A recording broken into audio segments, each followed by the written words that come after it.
Hello everyone, Pedro with you, and in this video I'm going to show you how to speed up a video in Capcut.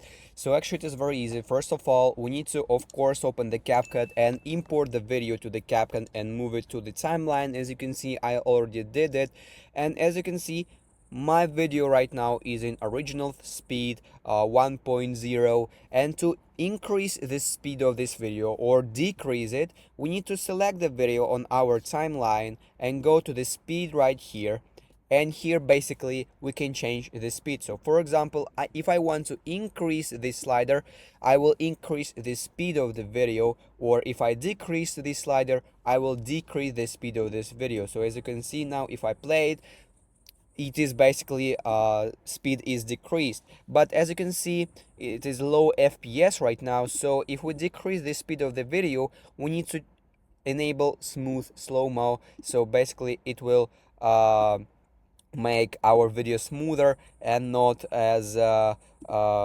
as it was before. But basically there are some more ways of how you can increase or decrease speed using curves. So you can go and click on the curve and check what they can do for you. So if you want to increase or decrease speed in some particular moment and with some particular pattern, you can just simply move these sliders right here, move these dots, and then check if what you got here. So basically that is it. It is how you can change the speed of the video in CapCut. If you found this video useful, leave a like and subscribe to the channel. Thank you.